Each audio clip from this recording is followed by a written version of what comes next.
Hi! இன்றைக்கி ஒரு evening snacks பண்ணலாமா? வாங்க. வீட்டில் கொண்டக்கடலை வேக வச்சுருந்தாங்க. சரி அதை அப்படியே சாப்பிட்டா நல்லா இருக்காதே, புதுசாக ஏதாவது க்ரியேட்டிவாக பண்ணணுமேன்ட்டு நான் அதில் இறங்கின முயற்சி தான் இந்த ஈவினிங் ஸ்நாக்ஸ். என்ன பண்ணேன்னு பார்க்குறீங்களா? வாங்க.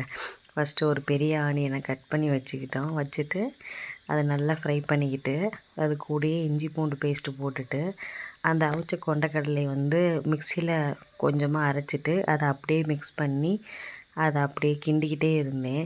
கிண்டிக்கிட்டே இருக்கும்போது எனக்கே தோணுச்சு, இதில் என்ன செய்ய போகிறோம், நம்ம வேறு டைலாக் பேசிட்டு வந்துட்டோமே அப்படின்னு நினச்சிக்கிட்டு இருந்தேன். சரி கொஞ்சோண்டு தண்ணி ஊற்றி இருக்கிற எல்லா மசாலையும் உள்ளே போட்டுருவோம். சிக்கன் மசாலா, மட்டன் மசாலான்னு எல்லாத்தையுமே உள்ளே போட்டு கொஞ்சம் தண்ணி ஊற்றி டைல்யூட் பண்ணி வச்சுட்டேன். டைல்யூட் பண்ணி வச்சுட்டு கொஞ்சம் டேஸ்ட் பண்ணி பார்த்தேன்.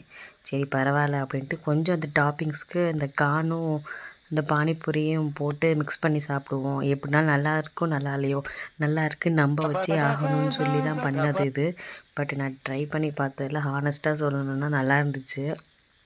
உடனே நான் நினச்சேன், நமக்குள்ளே இவ்வளோ திறமைய வச்சுக்கிட்டா நம்ம இவ்வளோ நாளாக சமைக்காமல் இருந்தோம்னு சொல்லிட்டு மனசை தேத்திட்டு நானும் சாப்பிட ஆரம்பித்தோம். பட் ட்ரை பண்ணி பார்த்ததில் இது கொஞ்சம் நல்லாவே வந்துச்சு.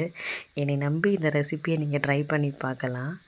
நான் செஞ்சு வச்சதை பார்த்துட்டு எல்லோரும் ஓஹோன்னு சொல்லுவாங்கன்னு பார்த்தா, எல்லோரும் ஓவோடே ஸ்டாப் பண்ணிட்டாங்க. சரி இதே வாயிலிருந்து ஒரு நாள் ஓஹோன்னு சொல்ல வைப்போன்னு சொல்லி சேலஞ்ச் பண்ணிவிட்டு இந்த டேவை நான் அப்படியே க்ளோஸ் பண்ணிட்டேன்.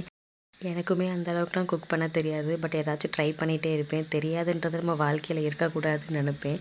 நீங்கள் என்ன மாதிரிலாம் ஏதாச்சும் புது டிஷ் கண்டுபிடிச்சிருக்கீங்களான்றது மறக்காமல் கமெண்ட்டில் சொல்லுங்கள். இன்னொரு மினி விலாகில் பார்க்கலாம். பாய்.